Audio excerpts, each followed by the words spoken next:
Hello and welcome to Indi Talk. This is a show on which we will regularly ruminate on controversial issues of national importance to you and hopefully to the world as well.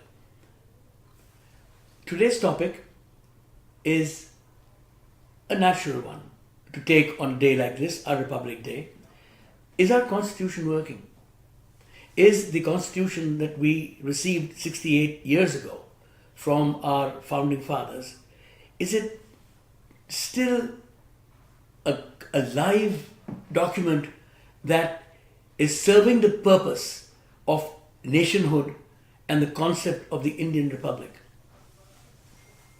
There are many aspects to this. Of course, the founding fathers had grand statements to make on the Constitution. I admire many of their stirring phrases when India gained independence and after that when it gained its constitution. But I have a personal admission to make that I have a personal national anthem. I love our national anthem, but I have a personal national anthem, and it was written by the poet Iqbal.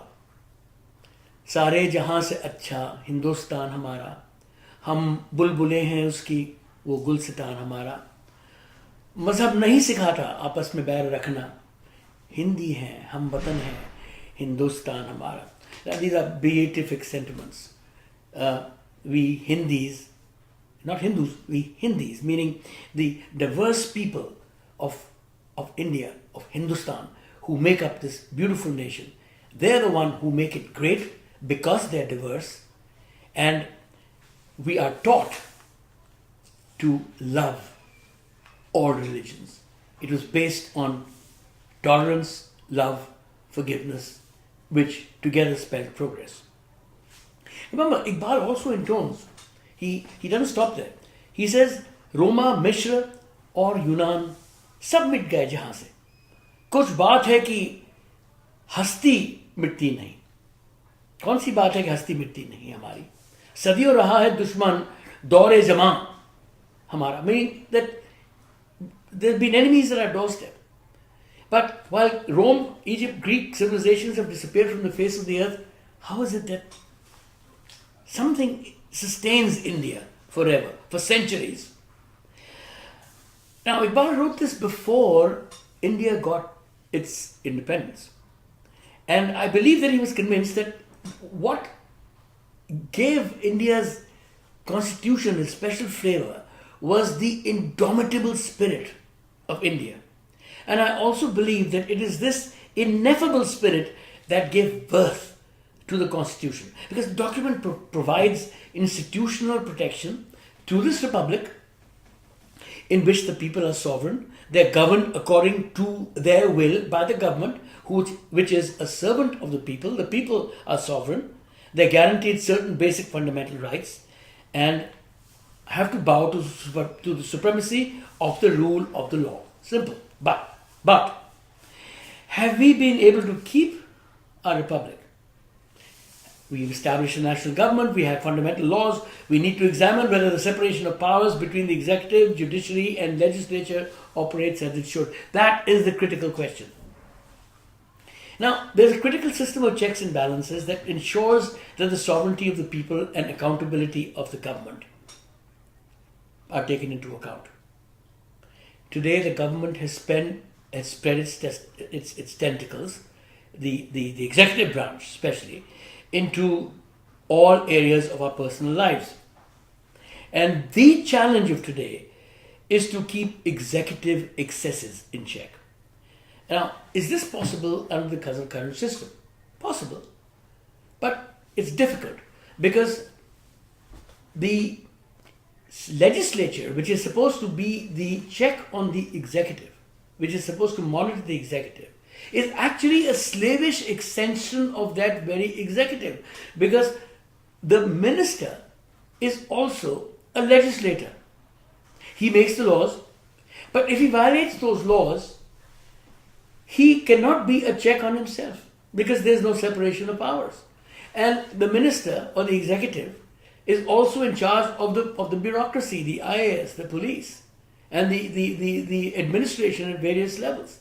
So what happens is that accountability falls by the wayside. Now, this wasn't intended so by the founding fathers, because both Nehru, Patel, and Ambedkar, all three of them, actually wanted independent legislators who would keep a very strong check on the government.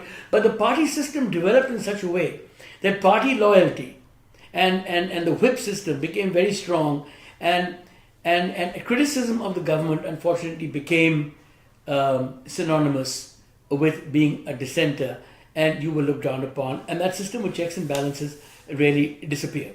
So I think what we really seriously need to look at today is to whether we need any constitutional changes that will guarantee the independence of the legislators as powerful guardians of fraud, against fraud, waste, corruption, guardians of free speech, free expression, lifestyles, because challenges to all these are mounting. India's venerable Supreme Court has mostly risen above politics. It has tried to grapple with executive excesses, like the misuse of Article 355, assaults on the right to privacy.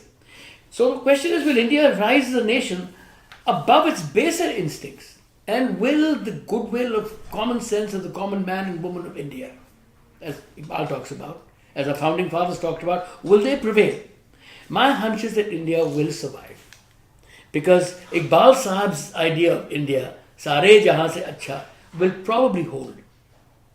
Because there are men of wisdom who will constantly re-examine the constitution. It has been done before.